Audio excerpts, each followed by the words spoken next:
어느 증권사 직원이 파상 상품을 매수를 해서 주문을 내는데 0.80원씩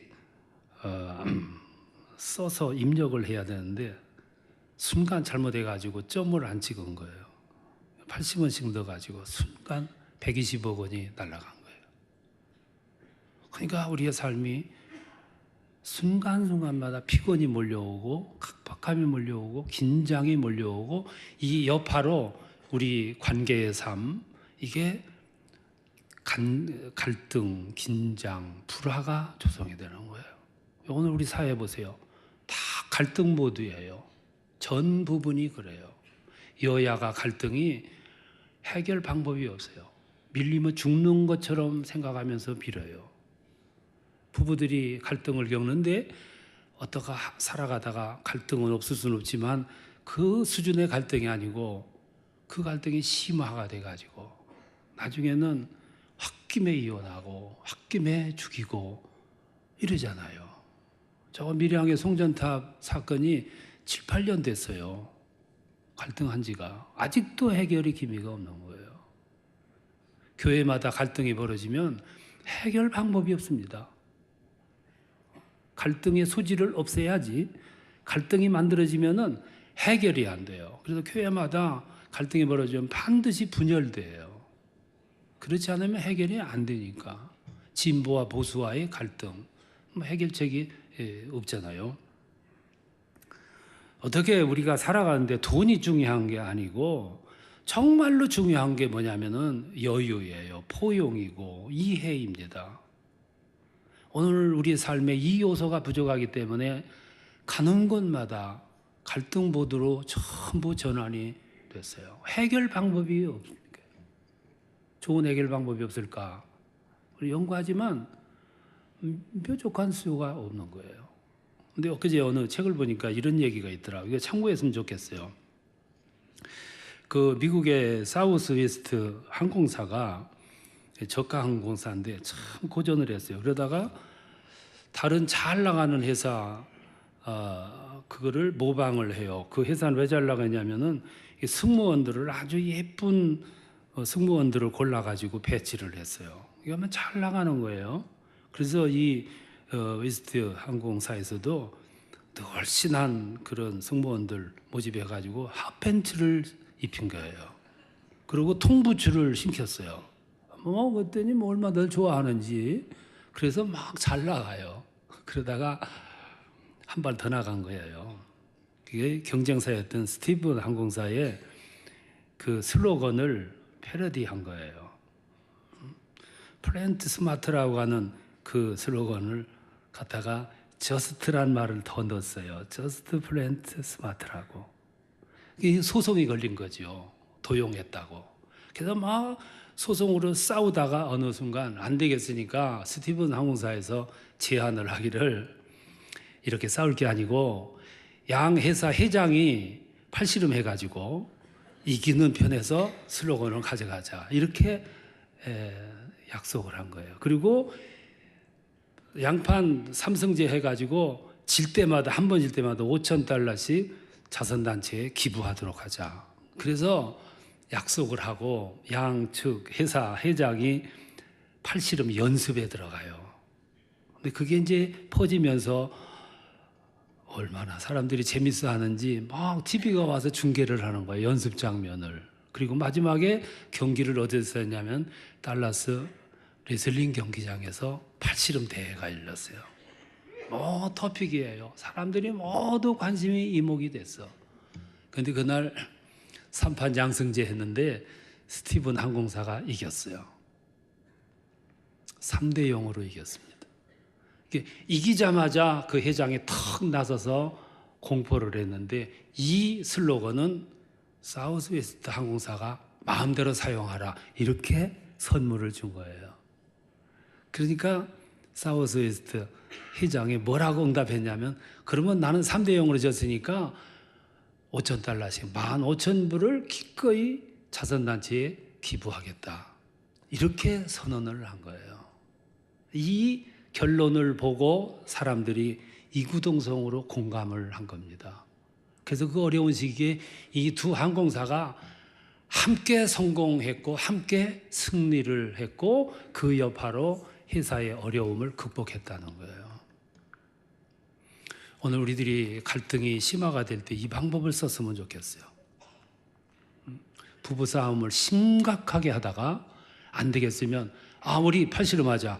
그래서 애들 모아놓고 팔씨름에 들어가는 거예요. 그럼 여러분들이 염려가 지금 뭐냐면은 그러면 남편이 매번 이길 거 아니냐 그러는데 생각이 있는 남편 같으면 팔씨름 할 때 져주는 거예요. 그리고 끝까지 이기겠다고 박박 우기는 남편하고는 빨리 헤어져야 돼. 이런 남자하고 살면 못 살아요. 못 살아. 교회도 막 갈등을 하다가 끝없이 대치를 하다가 이 방법 택하는 거예요. 씨름을 해가지고 이기면 그때 방안을 내놓는 거죠. 얼마나 멋있어요. 오늘을 사는 오늘 현대인들은 뭐가 부족하냐면 돈이 없는 게 아니고 여유가 없어요.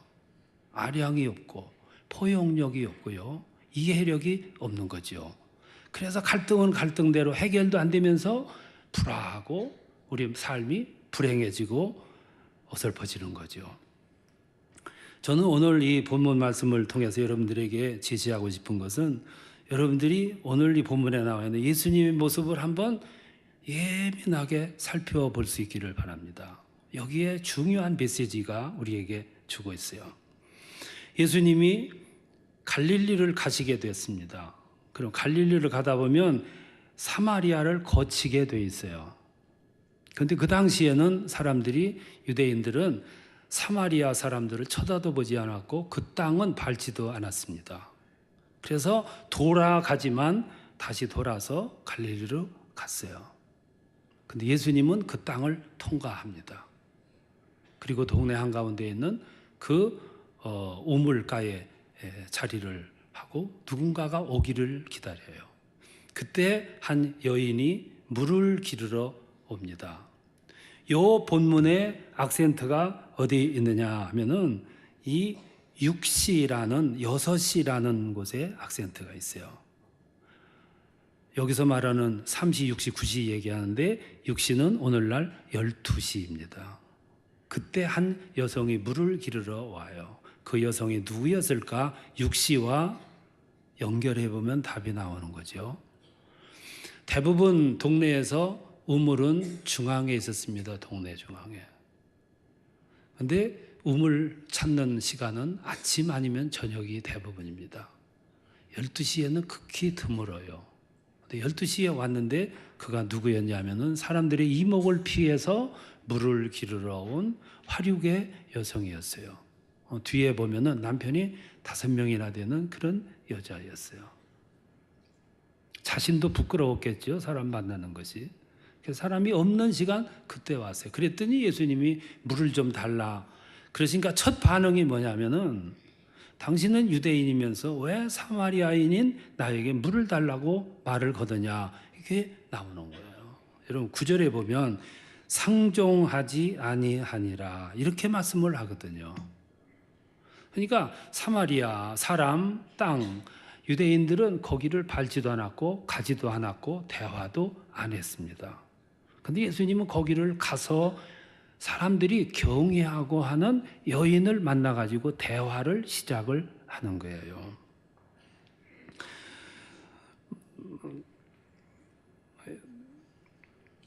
그러면서 마지막에 가가지고 예수님은 그 여인에게 한 가지 메시지를 전하는데 이런 말씀을 하세요. 내가 누군지를 알았더라면 그리고 하나님이 주시는 선물이 무엇인지 알았더라면 네가 내게 생수를 구하였을 것이다. 그 말은 내가 너와 대화를 나누는 이유는 대화를 하기 위한 대화가 아니고 너를 회복시키고 너를 구원시키고 너를 치료시키고 너를 하나님의 자녀로 만들기 위한 의도, 뜻이 있다. 이런 고백이거든요. 그러니까 전도하기 위한 목적이 있었다. 이 말씀이에요. 여기서 예수님의 두 모습을 발견합니다. 하나는 예수님의 열린 모습이에요. 성경을 보고 복음서를 보면 예수님의 모습이 뭐냐면 행보가 굉장히 자유로워요. 넓어요. 포용력이 넓고 이해력이 넓어요. 예수님은 율법에서, 전통에서, 그리고 신앙에서, 신학에서 굉장히 넓어요. 자연스러워요. 예수님은 안식일에 제자들 데리고 갈 때 제자들이 보리 이삭을 잘라서 비벼서 먹는 걸 보고 탓하지 않았어요. 그리고 안식일 날에도 병을 고치기 위해서 찾아오는 병자들 누구 하나 그냥 돌려보낸 적이 없어요. 전통에서, 율법에서 유연했어요. 뿐만 아니라 예수님은 유대 땅, 이방인 땅, 사마리아 땅 어디든지 자유스럽게 넘나들어요. 그리고 그 당시 금기였던 그 사마리아 사람, 이방 사람, 세리, 창녀, 예수님은 마다하지 않고 찾아갔고 가서 교제했고 대화했고 그들을 치료했고 회복시켰어요. 얼마나 자유로웠는지 몰라요. 그러니까 그의 행보를 보면 너무 자유롭고 거침이 없어요. 열려 있어요. 포용력이 있고 누구 구분하지 않고 좋고 나쁘고 그걸 구분하지를 않아요. 아주 전통에서, 율법에서, 그리고 신학에서 유연합니다. 그런가 하면 예수님은 어떤 부분에서는 굉장히 무서웠어요. 보수적이었어요. 십자가를 지실 때가 가까웠습니다. 6월절이 가까워와요. 예루살렘에 들어갑니다. 성전에 갔습니다. 근데 그 성전 안에 시장처럼 변했어요. 짐승이 들어와 있고 물건을 팔고 돈을 바꾸고 짐승떼가 있고 장사꾼들이 들끓었어요. 있을 수 없는 일이죠.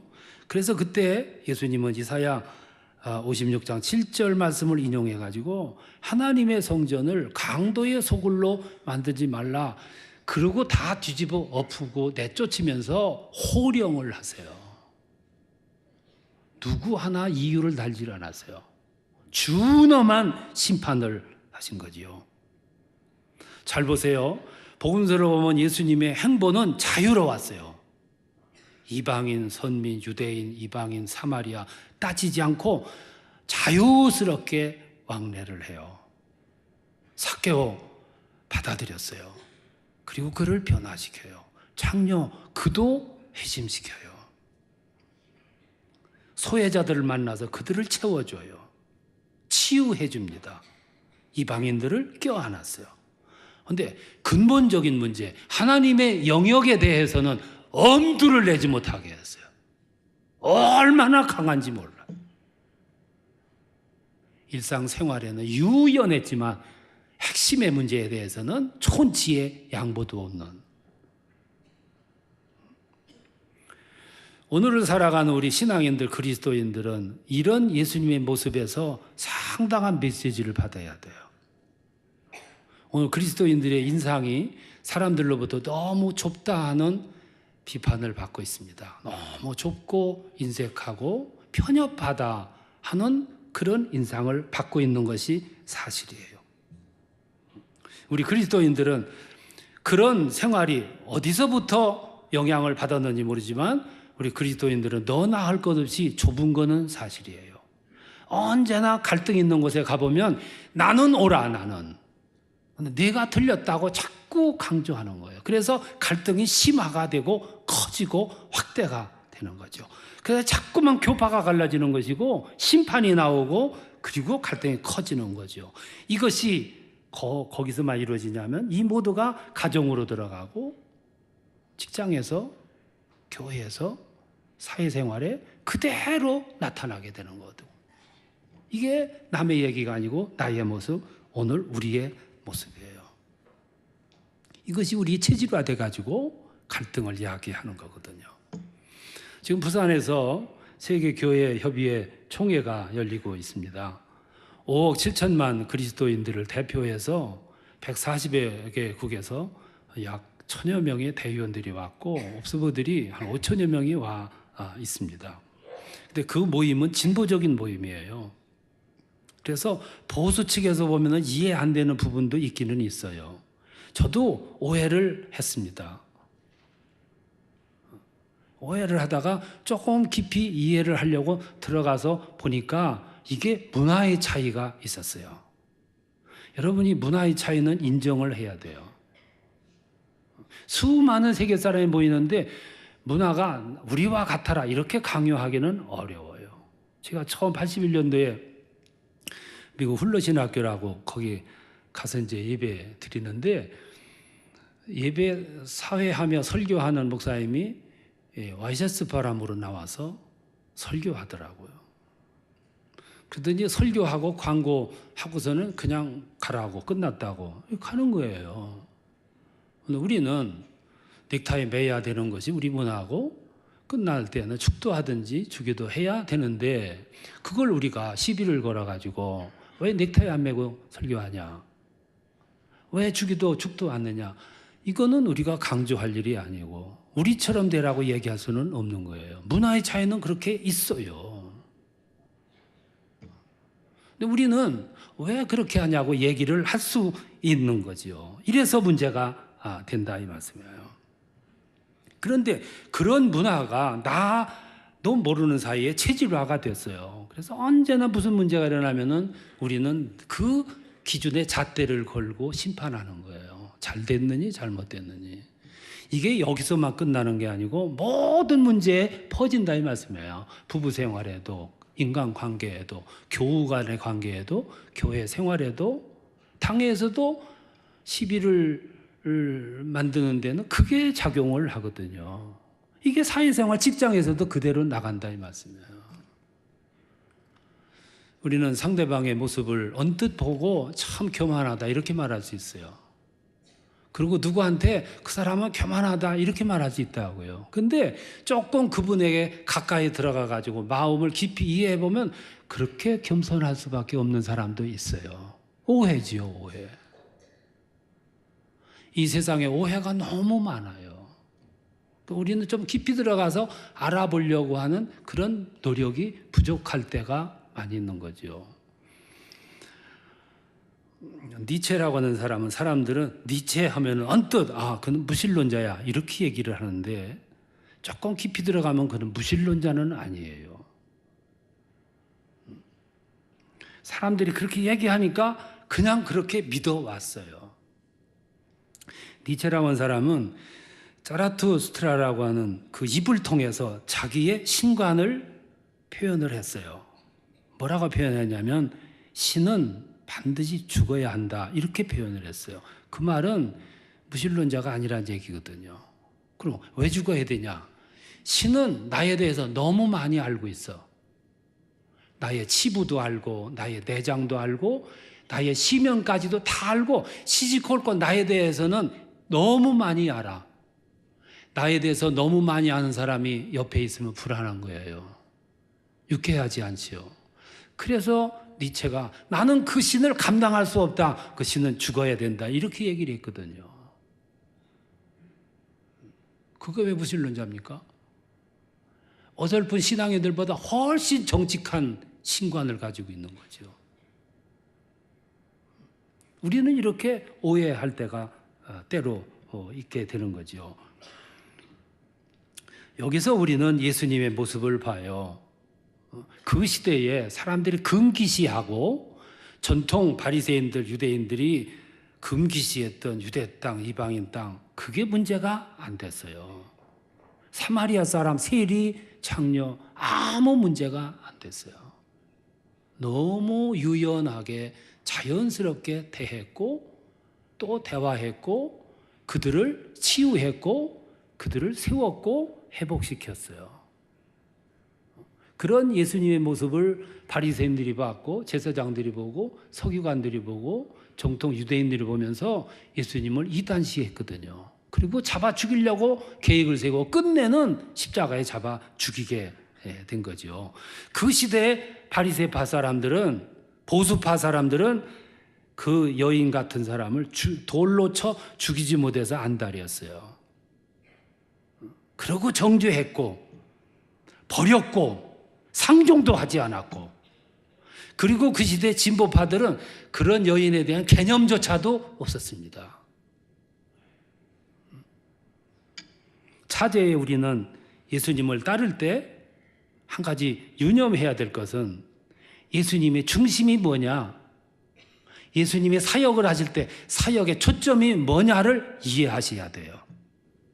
예수님의 중심, 예수님의 사역의 초점은 한마디로 말하면 너였어요. 이웃이었다고요. 우리라고. 내가 아니고 너였고 우리였어요. 예수님의 그런 중심, 초점이 가장 잘 표현된 것이 산상수훈이에요.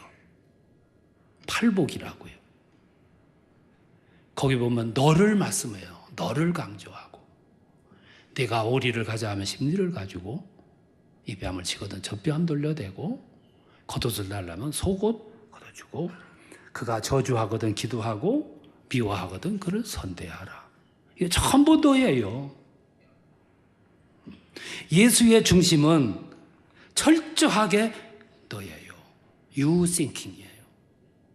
I thinking은 세상 사람들의 이론이고요.